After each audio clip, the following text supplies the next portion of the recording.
Hallelujah. Thank you, Lord, sa mga awitin. Sabi doon sa awitin, lahat ng puso ay puno ng pag-asa dahil mahal tayo ng Ama. Amen. Ngayon, dumako na po tayo sa pinakamahalagang parte ng ating gawain sa araw na ito, ang salita ng Diyos na matatagpuan sa 1 John 5 verses 1 to 5 na pinamagatan, God the Father delights godly relationship. Nababasahin po ng ating kapatid na si Sister MJ Eta.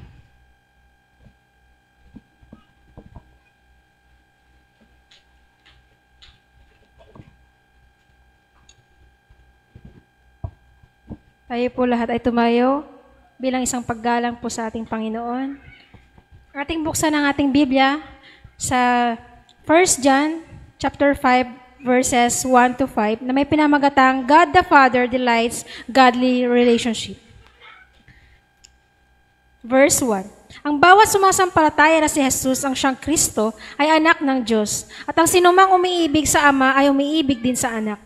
Verse 2, ito ang palatandaang iniibig natin ang mga anak ng Diyos. Kung iniibig natin ang Diyos at tinutupad ang kanyang mga utos, sapagkat ang tunay na pag-ibig sa Diyos ay ang pagtupad sa kanyang mga utos. Hindi naman napakahirap sundin ang kanyang mga utos. Verse 4, sapagkat napagtagumpayan ng mga anak ng Diyos ang sanlibutan, at ang nagtatagumpay tayo sa pamamagitan ng pananampalataya. Sino ang nagtatagumpay laban sa sanlibutan?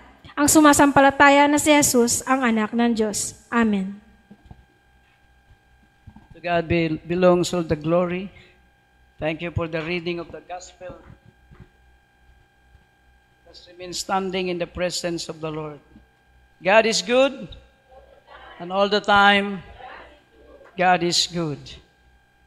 Father, in your presence, and by the power of your love, narito po kami upang purihin ka at luwalhatiin ka. Lalo mo pa, Panginoon, patatagin ang pag-ibig mo sa amin at ang pag-ibig namin sa iyo. Ngayong nakikita na namin at napapakinggan ang lahat ng digmaan, ang lahat ng kaguluhan, ang lahat ng mga tanda ng iyong muling pagbabalik. Ang lahat ng mga tanda bago mo kunin, Panginoon, ang iyong iglesia na ikaw mismo ang nagtayo sa mga buhay namin. Sa araw na ito, Diyos, as we listen to the message of relationship and intimacy of relationship, make our love stronger, become stronger than ever for your glory and your honor. And let your Spirit give us an understanding that we may love you more and more for the glory of your name, in the name of Jesus Christ. And all the people of God say amen. Hallelujah. Let's please be seated in the presence of the Lord. Do you love God? Amen. Do you really love God? Amen. So if we love God, God is so important. Amen. Diba sa isang pamilya, kapag mahal mo siya, importante siya sa iyo. Hello, diba, Aljos? Pag mahal mo si Sister Eileen, importante yan. Huwag mong pakawalan. Lalo na yung mga masisipag na asawa. Amen. Lalo na mga mababait na asawang lalaki. Hello, Brother Romeo. Yan. Meron pa dyan, marami pang mga mababait na asawang lalaki. Brother Dennis, Di baling suntukin ka ni Sister Vivian, wag lang ikaw ang manuntok. Yan. Dapat importante yan. Amen? So sa isang pamilya, dapat matutunan talaga natin how important is your wife, and how important is your husband, and how important is your children, and how important is your brother and your sisters. Because God, when God say, I love you, you are so important. Hello? So today we must to understand the meaning of the word love deeper than our understanding before. Kailangan po nating mas maintindihan pa ang pag-ibig ng Diyos higit sa inaintindihan mo kahapon. Kaya napakaraming mga believers na on and off because they don't understand the deeper meaning of love. But today, I believe that after this message, you will understand more the deeper meaning of the word love. Kasi pag sinabi mong love, dapat importante sa'yo. Amen. Dapat importante sa'yo ang sino man na iniibig mo. Sapagkat yan ay magbubunga ng pagsasama na mahusay, mapayapa, at magandang pagsasama sa buhay nating lahat. Amen. So God is the God who delights the intimacy of relationship. Sabihin nga po natin ito with all our heart. Sumunod po kayo sa atin pong sasabihin ko po sa inyo, mga minamahal at iniibig ko sa Diyos. Sabihin nga po natin, the Father delights an intimacy of relationship. One more time. The Father delights the intimacy of relationship. One more time. The Father delights the intimacy of relationship. God is the builder of relationship. God is a builder of any relationship. Sapagkat nung ginawa niya ang tao, He built it with love. Say this word, when God created me. Parang gutom pa yata kayo. Sino ditong nag-almusal na? Sulit na almusal. Amen. Baka naglugaw-lugaw lang kayo, kaya mga lugaw yung mga lumalabas sa bibig nyo. Amen. Glory to God. Sabi po natin, God is the builder of relationship. So ang Diyos ay nagbubuo ng relationship because He built a family. He wants to build a family that grounded in love. A family that so grounded with faithfulness. That's why He reveals Himself as the God of faithfulness. The God of intimacy. And when God created me, He created me with love. Sabi po natin, God created me with love. One more time, God created me with love. Kaya hindi ka kinreate ng Diyos na may puot ang Diyos. At kung minsan tinatanong natin, bakit may digmaan kung ang Diyos ay pag-ibig? Amen. Why there is war? Why there is problem? Why there are so many troubles in this day and today? Is God created wars? Is God created troubles? Is your God created all these troubles that we hear today? I will say directly to you, no. He is not the God who created problems. He is the God of love. When I know Him, He is the God of love. He did not create troubles. He did not create sickness. He did not create wars. But who make wars? God create relationship. But when Satan came into this world, he create rebellious spirit. And when God saw the rebellious spirit, he decided to make war. Because if God will be silenced against the rebellious spirit of the devil, if he will not go after the devil, all the people on earth shall be going on hell. Siya ay mapupunta, bawat tao ay mapupunta sa impyerno. Hallelujah! If God will not rise against the evil, rebellious spirit. So who create war? It is not God. It is the devil who created it. When he rises against God, when the devil arise against God, God, hallelujah, will not be silent against the devil. He is also arising and make war against the enemy. So when you say, bakit may problema ako? It is the devil who created it. Because without the devil, there is no war. Without the devil, there is no trouble in this world. But the devil brings trouble. Hallelujah, glory to God. That's why there are wars against our members. Kaya may digmaan sa puso natin kung minsan. Sapagkat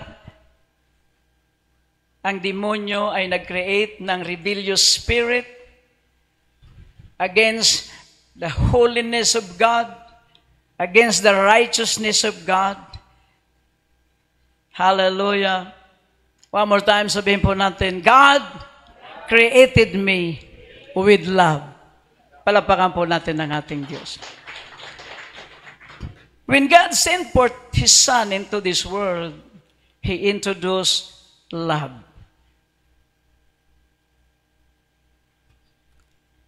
Are you listening? When God introduced His Son into this world, He introduced love. Because God never delights in trouble. God never delights problem. So He sent forth a cure for a mankind. His name is Jesus. Jesus is love. Amen. Glory to God. And today, just fasten your seatbelt. Listen carefully, because today, hallelujah, the Lord will destroy all your troubles. He will destroy all your problems. He is going to set you free totally. When you will understand this message today, can we stand up for a while and worship the Lord?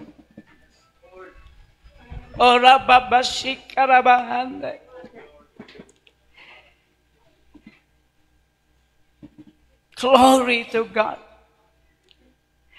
Awitin po natin, breathe upon me, Lord, with the breath of love, with the breath of peace, with the breath of faithfulness, with the breath of sincerity, loving you again like never before in my life. Yes, Jesus.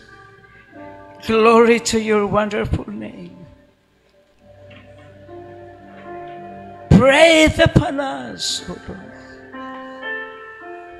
Breathe upon inside of me.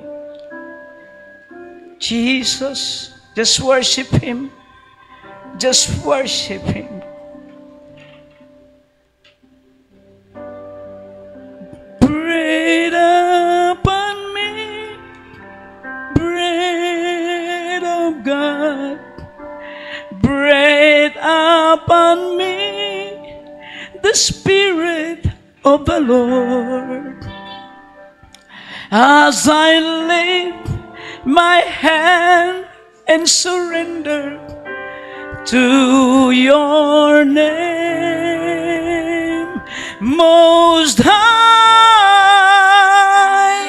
I'm yielding to your Spirit and walking in your love. Jesus, I adore. And Jesus, I adore. Jesus, I adore your holy name. Can breathe upon us, Jesus. Hallelujah. Come breathe upon me, breath of God. Breathe upon me, the Spirit of the Lord. As I lift my hand and surrender to your name, Most High, I'm yielding to your Spirit and walking in your love. Jesus, Jesus, I adore. We adore you, Lord. Jesus, I adore. Jesus, I adore your holy name. Jesus, we adore you. You are so holy. You are so awesome in this place. And we acknowledge your holy power. We acknowledge your person. We acknowledge your being. We acknowledge the power and the presence of the Holy Spirit. And everybody say amen. Please be seated now. Let us go on. When the Holy Spirit speaks to His servant, I could not resist it but to worship Him. Amen. Glory to God. When the Holy Spirit speaks to us that we will sing a song, then we will sing a song because we are a slave of His will. Amen. So God the Father delights in relationship, an intimacy of relationship. That's why He offered. That's why God offered us love. Say this word, love. Love, not war. Amen. Di ba may mga slogan tayo dati? Love, not war. So dapat sa pamilya, ang slogan nyo rin, love, not war. Amen. So kapag sinabi nating love, not war, huwag kang mag-create ng gulo. Amen. Do not stand in the side of the enemy. He is always creating war. Kaya kung kapatid mo o sino man na nagkikreate ng gulo, tumatayo yan sa tinatayuan ni Satanas. Hello? But if you are standing in the love of God, you will stand peacefully, orderly. Bago ka magsasalita, iniisip mo muna, baka masaktan siya sa sasabihin ko. Amen. When you put a slogan in your heart, love, not trouble. Love, not war. Kaya kapag inuudyukan ka na magsugal ka, wag na. Kasi magulo yan, Brother Romeo. No, hindi naman nagsusugal yan si Brother Romeo. Amen. Praise God. Palabangan po natin ang mga katulad nila. Yan. Ewan ko lang si Brother Dennis hindi rin. Ay, mapalad ka, Sister Vivian. Mabait. Amen. Sino dito mga asawa nagsusugal? Kung hindi ba yung lalaki, babae. Ano ang creation ng sugal? Gulo. Problema. Sinong nag-create niyan? It is the devil. Siya po ang nag-create niya sa buhay ng tao. He created every problems. Kaya ang mga pamilya, minsan, payapa kasi tumatayo sila sa love, slogan, love, love, love. Pero pag pumasok na yung demonyo, gulo na. Hello? Sister Vivian, minsan kagulo din, kahit anong ingat natin. But, pumasok man yung gulo, tumatayo man minsan ang gulo sa loob ng pamilya. Dapat matatag ka na maninindigan. My slogan is love, not war. Hello? Halimbawa, si Brother Richard, Sister Helen, tapos dumating, pasuray-suray. Halimbawa lang, hindi naman siguro nangyari. Yun, nangyari na ba yun? So, mayroong ganon, Mayroong ganon, pasuray-suray. Nakita mo kaagad. Then the devil whisper in your mind. He whispered in your mind, awayin mo yan. Wala na, gulo na. Amen. Awayin mo yan. Di ba, Pastor Baby, Inuudyukan ka minsan, sigawan mo yan. Wala na, gulo na. Nawala na yung slogan mo. The slogan has been destroyed. Amen. Love. God is love. The slogan of God is always love. Even though he make war against the devil, but his motive and his plan never change. His purpose is to bring peace in the life of every family. Amen. His purpose, although he makes war against the devil, he makes wars against the wars of the enemy, his still purpose and plan is to produce peace and order in the life of the people. Amen. And he deserves all the glory and honor. Glory to God. Even though he allows many accidents, even though he allows wildfire to destroy every places of the world, even though he allows tsunami, even though he allows earthquake, his purpose never changed to bring peace and order in the life of man and woman. Palapakan po natin ang ating Diyos. He never changed. Not unlike us minsan, kapag ka naghari na yung gulo sa puot sa isip mo, nawala na, nakalimutan mo na yung purpose. When there is a rising hatred, o nasaktan ka na, nawala na yung, nagiba yung ego mo, glory to God, na-touch yung ego mo, ang maghahari sa'yo, wala na yung slogan of peace. Diba, Diyos, wala na. But God is not like a man. He is always stand as God. The devil cannot destroy his plan. And today you will know it. Hallelujah. Palapakan po natin ang ating Diyos. God delights relationship, intimacy of relationship. That's why He first offer love. The first offering of God is love. Because the people did not understand about love.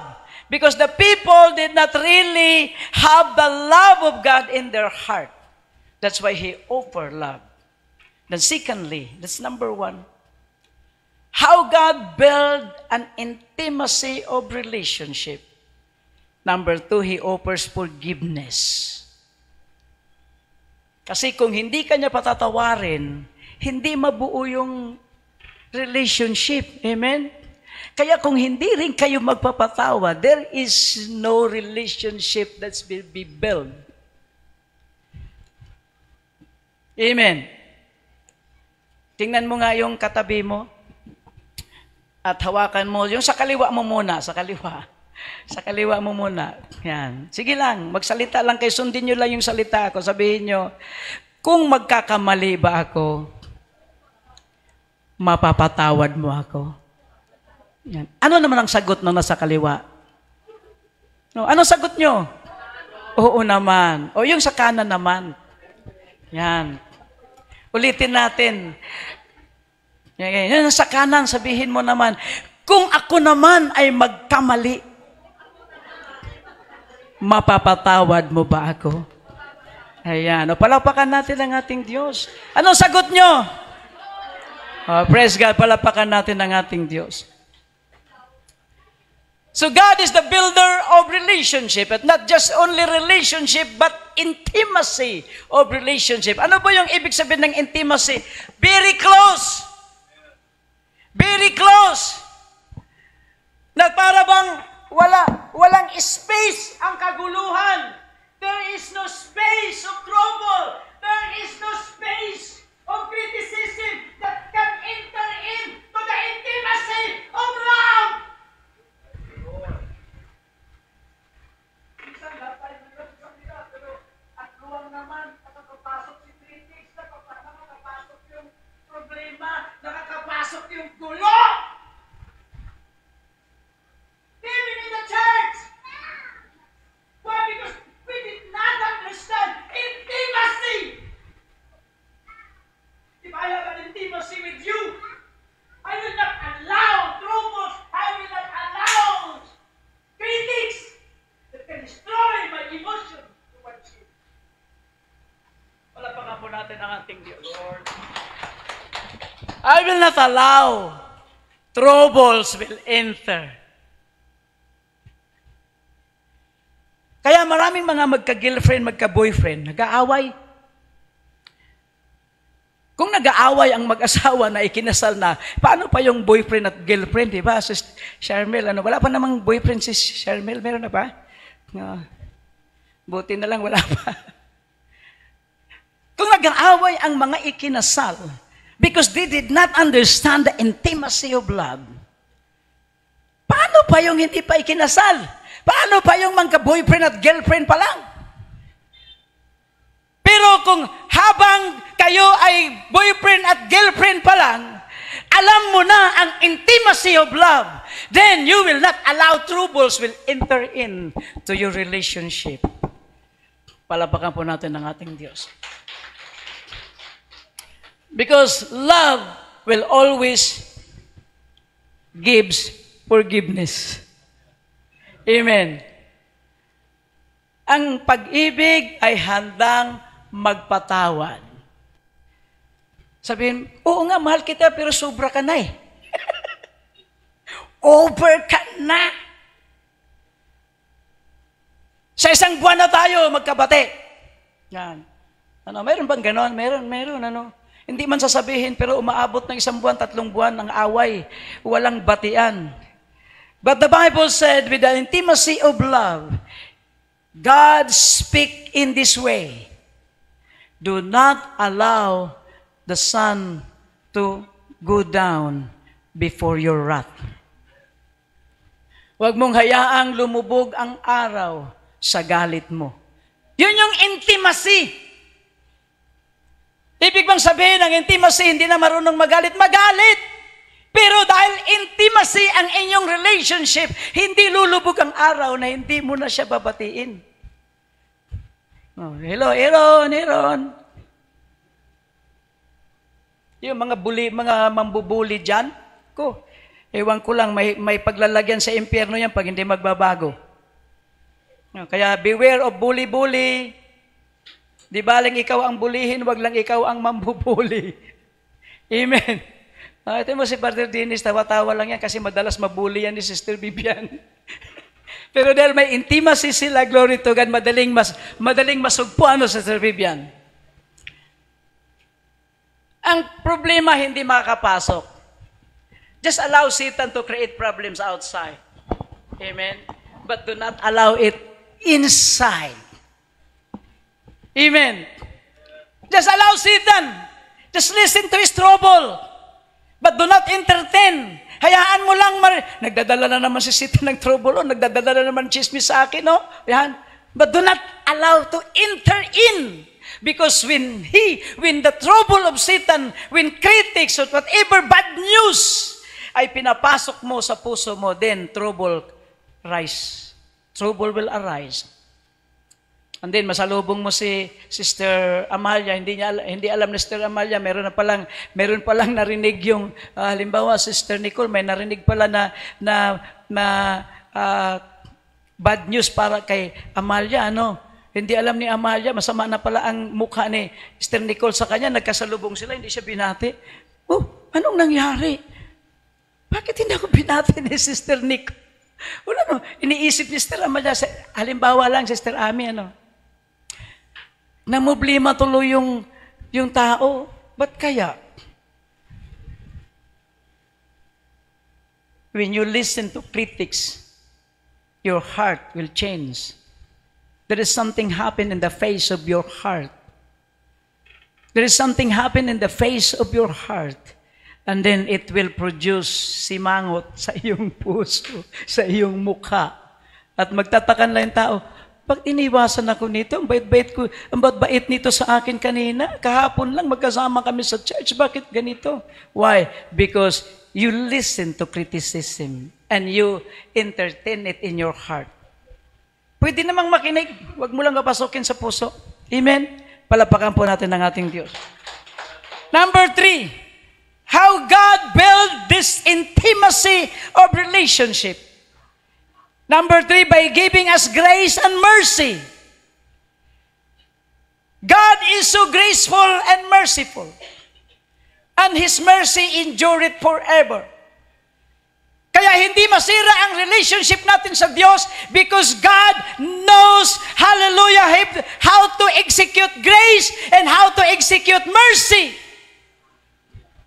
Kaya kahit gaano kalaki ang magagawa nating kamalian, God is always in His position. He is so graceful and merciful.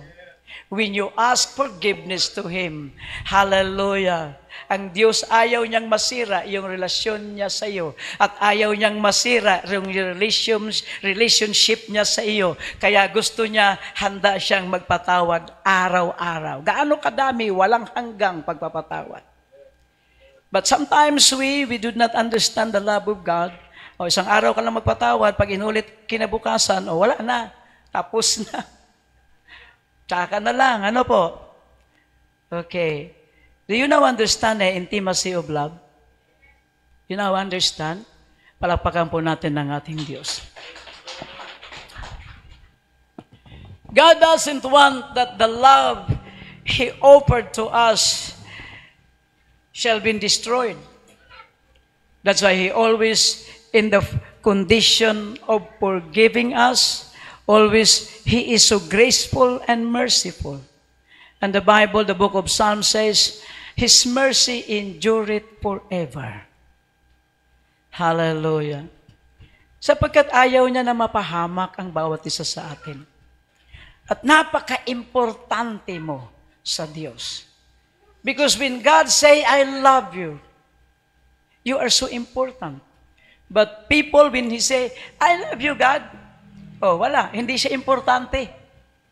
Kaya pwedeng wala linggo, kasi hindi naman siya importante. Amen? Kaya okay lang, nasa negosyo hanggang sa dumating ang Panginoon, hindi naman siya importante sa iyo. Okay lang. Basta may pera ako, okay lang, hindi mag-charge. Hindi naman siya importante. Parang flowering lang naman. Pero kapag dumating na ang mga sukuna, kagaya nung napanood kong may tsunami, ala. Iwan ko sino yung alam tinatawag nila. Kasi sa Muslim yata nangyari yun. Napanood kong tsunami. Kitang-kita mo talaga yung tsunami. Grabe. Para pagka ganun pala ang tao, saka lang siya tumatawag. Tatawag na nga lang, mali pa. Ano? Yung mga manginginom, yung mga laklakiro, mga tumutungga ng gin, kapag may sakuna, ang tinatawag nila si Ginebra San Miguel. Hindi naman nakilala ang Diyos. Amen. Sino yung Diyos na tinatawag nila? Yung San Miguel. No. Number 4, how God built an intimacy of relationship by healing and deliverance. By healing and deliverance. Sapagkat ang puso natin ay laging sugatan sa mga problemang dumarating sa buhay ng tao. Ang puso natin ay broken. Ang ating pananampalataya, hallelujah, ay wasak. Magsasalita man tayo ng pananampalataya, but it is not full faith. It is scattered faith. Walang focus na pananampalataya. Kaya hindi lang physical ang pagagalingin ng mensaheng ito na marinig natin ngayon, na naririnig na natin ngayon. Even God, we're going to heal your faith. Because your faith is not focusing to God. Your faith sometimes dinadala kung saan-saan. Kaya napakaraming mga mananampalataya natatangay sa mga maling aral. Why? Because they are not focusing their faith to God. That's why God wants to give us healing and deliverance. Gusto niya ma-deliver tayo sa lahat ng mga suliranan at problema sa buhay. Amen. Palapakan po natin ang ating Diyos. Because the real blessing is not money. The real blessings is not good health. The real blessings is not to enjoy pleasure in this world. But the real blessing is Jesus Christ Himself. Kaya nga sabi kay Mary, the mother of Jesus Christ is a poor woman. Siya po'y anak lang ng mga mangingisda. Mahirap lang si Mary. Mahirap lang din si Joseph. Kaya nga, wala silang sariling tahanan. But God called this family a blessed family. Amen. They are so blessed. They are blessed. Why? Because of money? They don't have money. They have things in this world. No, they don't have. But only they have is Jesus Christ. Sa pamilya nila, si Jesus isinilang, kaya tinawag silang a blessed family. Palapakan po natin ang ating Diyos. Sapagkat ang pera na uubos, lahat ng bagay nasisira. Kahit gaano man kamahal ng bagay na atin pong natutunghayan sa buhay na ito. Without Jesus Christ, we are not blessed. Yan po ay mga karagdagan lang sa pangako ng Diyos. Money, pleasure, karagdagan lang yan. Hindi yan totoong blessings. Kasi ang totoong blessings, it will remain forever. The real blessings will remain forever. That's why Jesus Christ is, hallelujah, is our real blessings. At ang mga bagay na ito na ating pong nakakamtan, pera, salapi, karangyaan o kasaganaan, at mga bagay na ating pong natatamasa ngayon, it's all about material promise of God. At kapag umuwi na tayo sa langit, hindi naman natin madala yan. Amen? Kaya ang totoong blessings, yung Espiritu ni Jesus sa buhay natin. Number 5, He wants and He built an intimacy of relationship by promising us eternal habitation. He promised us eternal habitation with eternal life sapagkat gusto niya talaga matutunan mo siyang mahalin. Di ba minsan ang mga tao mukhang pera, no? Sa totoo lang, minsan ganon din ako, minsan, no, tayong lahat, amen. We have that kind of attitude. Kaya nga, nag-aasawa ng mga Amerikano. Yan, kasi matatanda, 60 years old, 70 years old, matanda man, madaling mamatay. Amen. Totoo po yan. We cannot deny it. Amen. Ba't tayo nag-aasawa ng ganon? Because we want money. Amen. We want money. Hindi natin may dinayan, kaya tayo nagtatrabaho. Amen? Kaya tayo nagtatrabaho, kaya tayo nagninegosyo because we want that. Talagang minsan mukhang pera tayo. Minsan ako ganun din eh. Pero dahil sa Espiritu na tumatahan sa atin, we don't love money. We love God. Amen. Palapakan po natin ang ating Diyos. We just need that things. Glory to God. Minsan, pag nakita mo, mayaman yung binatang yan, ang bilis na paibig ni Ruby. Hindi naman. Wala yun, sample lang Ruby, halimbawa lang, may kaklase si Ruby, tapos ang dalang sasakyan, Andre, sports car. Ang tingin ni Ruby, wow, ang gwapo. Ganon po, di ba? Minsan ganon. Alam ng Diyos yan. That is our character. Kahit mga lalaki, kahit na hindi kagandahan, basta mukhang may pera, ang magulang nasa abroad, abay, okay na. Hello, Sister Jen. No.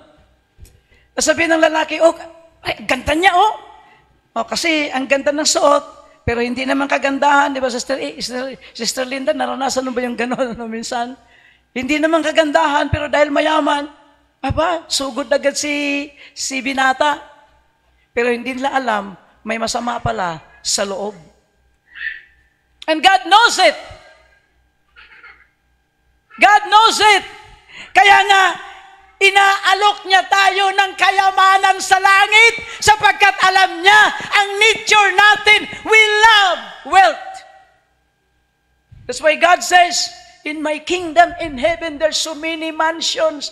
There are golds, silver and gold are mine. Para lang ibigin mo siya. Kasi alam niya ang puso natin, Sister Nicole.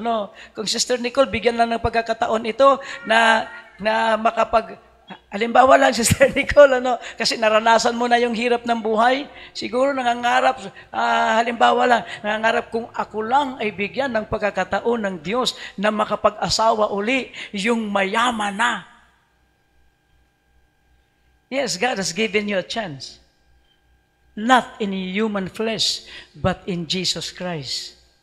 Kaya nga aasawahin ka ni Jesus. Hallelujah, ikaw at ako.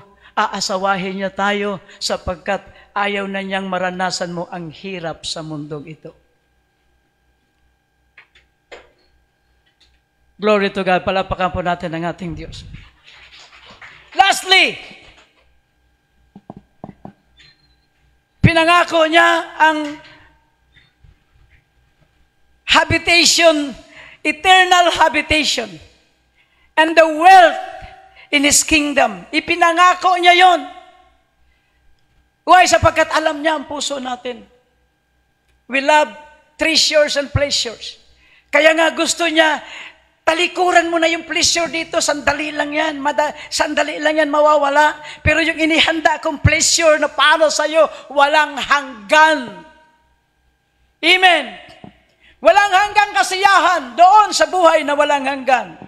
Then lastly, yung sinabi ko kay Sister Nicole, He promised a golden wedding day for those who love Him. In Revelation chapter 19, ikaw at ako ay ikakasal sa Kanya. We have a great wedding day, not in this earth. Kaya Sister Nicole, may pag-asa. Pero kay Jesus na, ikakasal tayo. Amen? At yung hirap mo na naranasan ngayon, na naranasan mo sa asawa mo, ay hindi na muling mangyayari pa sapagkat ang magiging asawa nating lahat ay pinakadakila, pinakamabait, pinakamayaman sa lahat ng mayaman. You will never experience anymore what you have experienced in this mad world. Amen. Hallelujah. Can we wave our hands to the Father and say, thank you, Lord. Thank you, Lord. Thank you, Lord. Palapakan po natin ang ating Diyos. Now, listen carefully because now you will hear a deeper revelation. God delights intimate relationship. Ragsak ti Dios iti naindaklan a panagkikadwa kinkwana. So, may Ilonggo na, no? Ay, Ilonggo, Ilocano. God delights in the intimate relationship. He offered everything we need through His beloved Son that was slain in the foundations of the world. Lahat ng pangangailangan natin ay ipinangako ng anak ng Diyos sa bawat isa sa atin. Palakpakan po natin ang ating Diyos.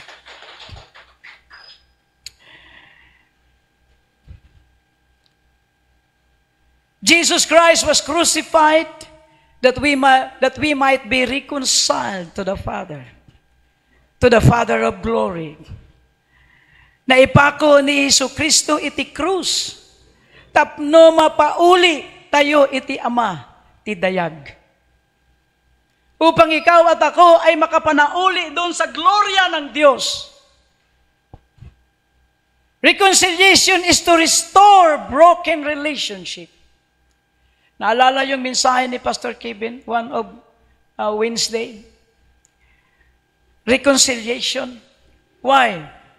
Because meron tayong pag-iibigan sa Diyos simula pa, bago pa lang dumating ang kaguluhan sa buhay natin. Mayroon na tayong intimacy with God, with our forefather. Mayroon na tayong napakagandang relationship sa Diyos. Ngunit sinira ito.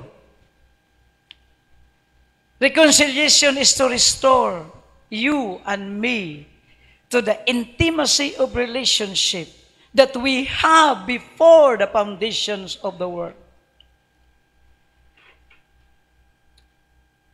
Glory to God. Meron tayong pagkakaisa sa Diyos noon bago dumating ang kasalanan.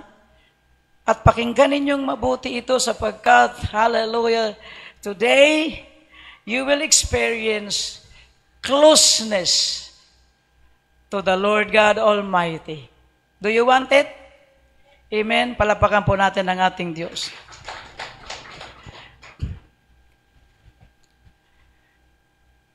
Glory to God. Before sin entered into the heart of man, bago pa lamang pumasok ang kasalanan sa puso nating mga tao, we have a good relationship to the Father, with the Father. Meron po tayong napakagandang relationship sa Diyos. Bago pa lamang pumasok ang kasalanan sa buhay natin. Intimacy. The history of creation was telling us that man and God was so close.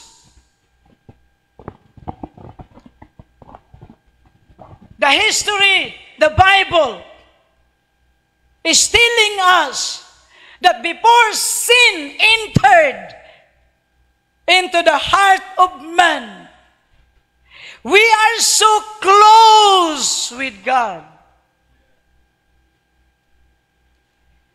And every time I read the Bible, nararamdaman ko po yung grabing intimacy na gusto ng Diyos sa atin. Oh, hallelujah.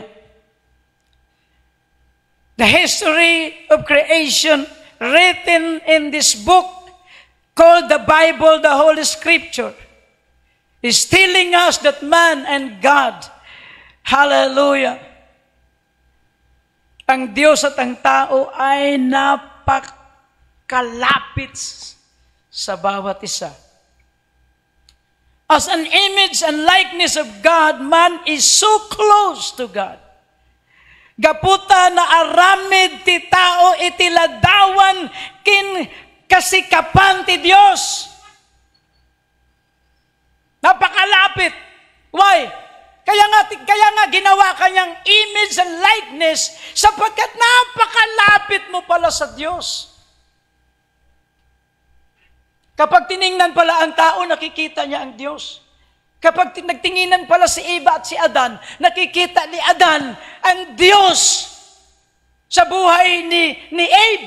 At habang tinitignan ni Abe si Adan, Nakikita niya ang Diyos. The likeness and the image of God is in the life of man. But the devil destroyed it.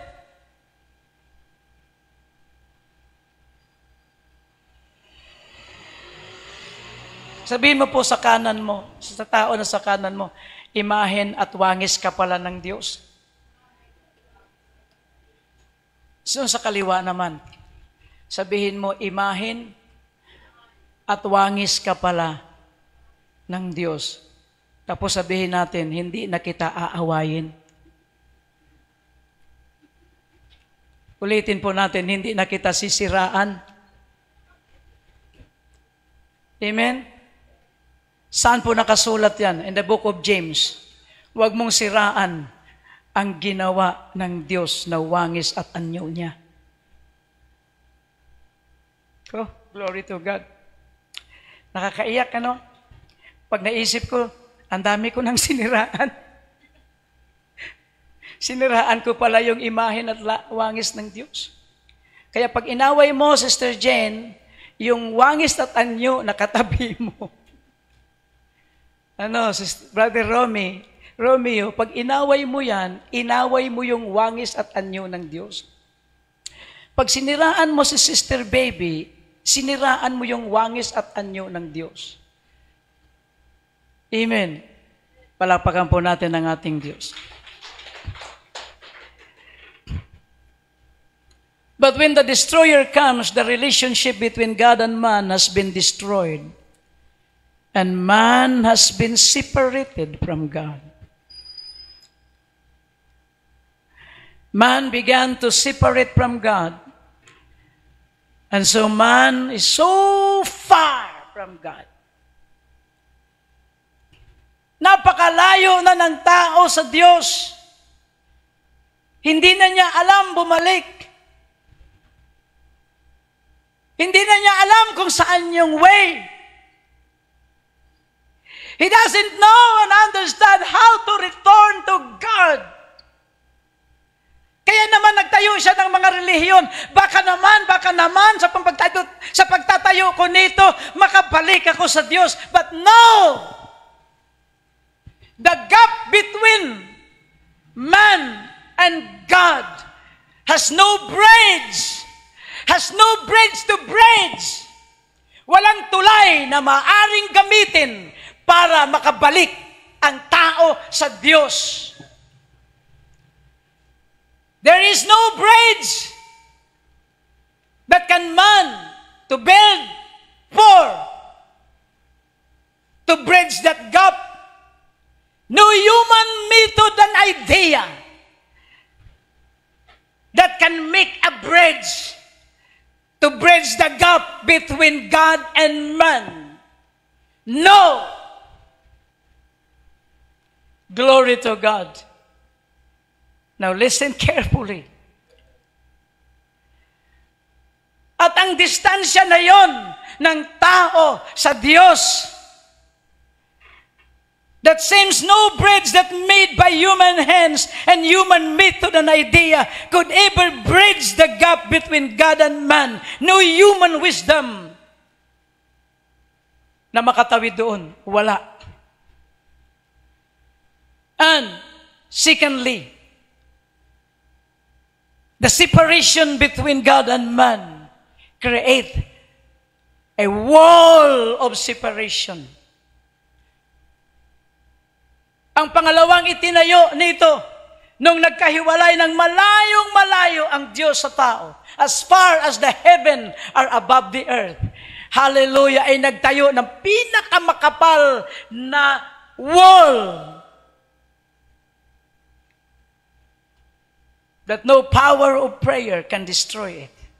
No human power, no human prayer can destroy that wall of separation, the wall, hallelujah, that divided man and God, so that our prayer cannot go to God, our ways cannot go to God, we cannot pass through the wall that's are so thick. Napakakapal. Gaano kakapal? Singkapal ng edad ng mundo. Hello? So your ordinary prayer cannot break through that wall. Amen. An ordinary praise and worship cannot break through that wall. Hallelujah. But God never allows it to happen. I have good news for you. I have good news for you. Can you shout amen?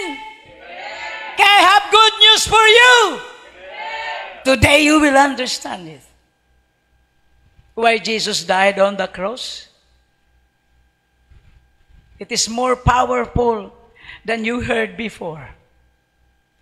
Look at the wall of Jericho. Hello. Sino na nakabasa sa wall of Jericho?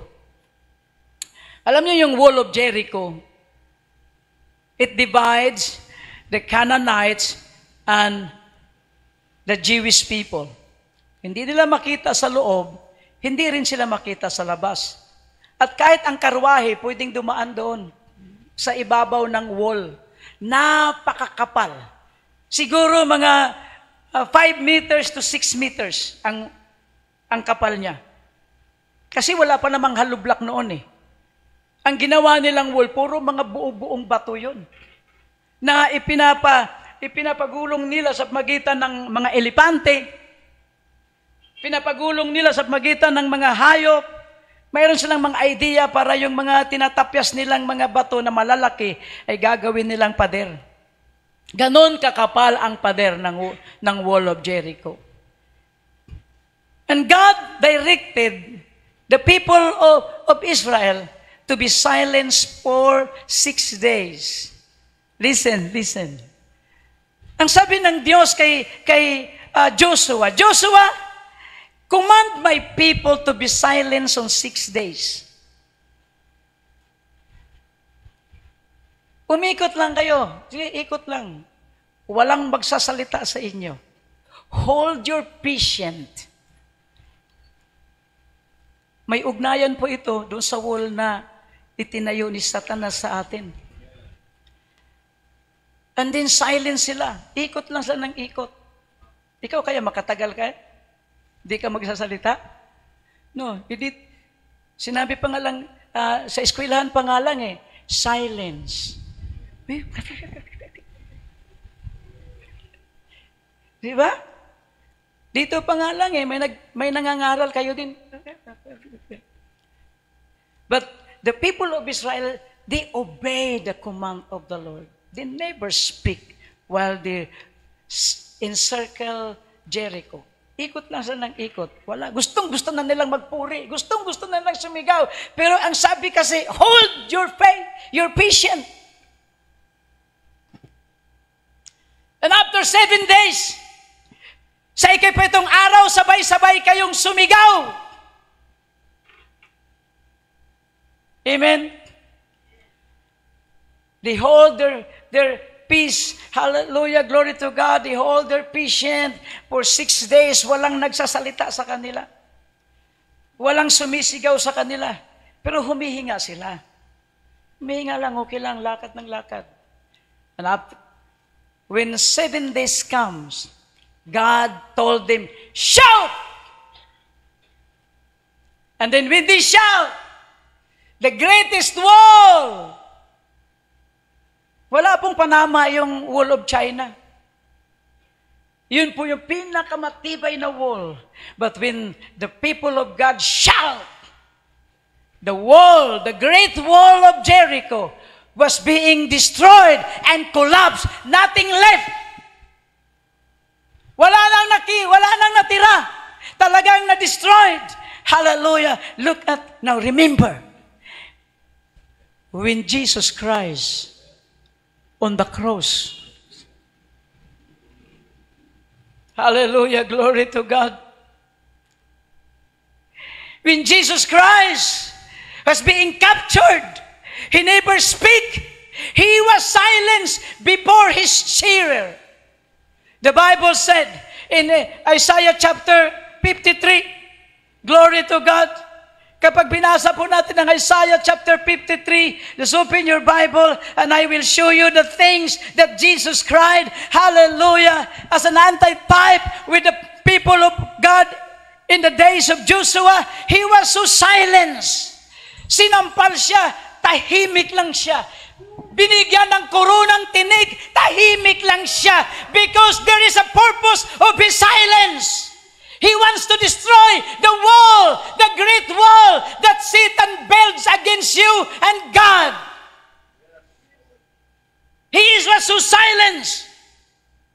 Kahit pinapasan sa kanya ang pinakamabigat na krus, hallelujah, na hindi niya kaya. Subalit tahimik lang siyang dinala niya ang krus. He never speak any word against his enemy.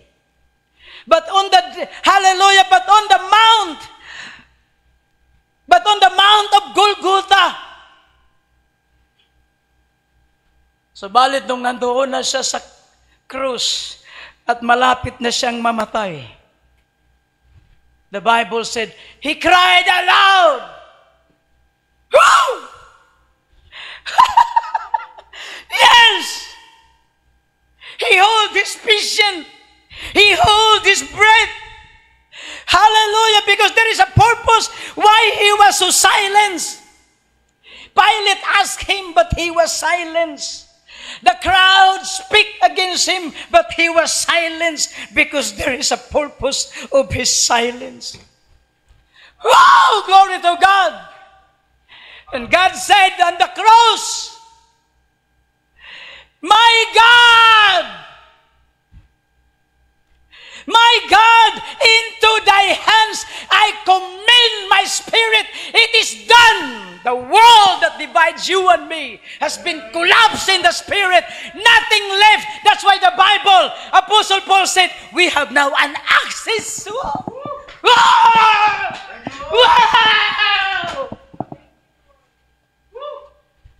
Wow! That's why one song, glory to God, you feel the presence. Yes. Amen. One single prayer, sumigaw ka man o hindi sa panalangin, your prayer has the power to break through because there's no more wall that divides you and your God. Wow! Glory! Rabahanta! Glory to God! Wala nang hadlang sa panalangin natin. Yes. Yes, Lord. Yes. Amen. Kaya kung sino mang napalataya kay Kristo, bukas na bukas ang pintuan Yes, Lord. para sa gloria, kagalingan, kalakasan, kapayapaan. Hallelujah. Woo! Glory to God. Are you happy? Amen. Hallelujah! I'm so happy with this message today. You can never hear this from those knowledgeable preacher. But you can only hear this message, hallelujah, when somebody are so close to God. Sabi po natin, I am now so close to God. I am now so close to God. Hallelujah. Palapakan po natin ang ating Diyos. Now let us all stand. Glory to God. Amen. Hallelujah. Now God can build an intimacy of relationship. Why? Because the wall has been broken. Oh, Father.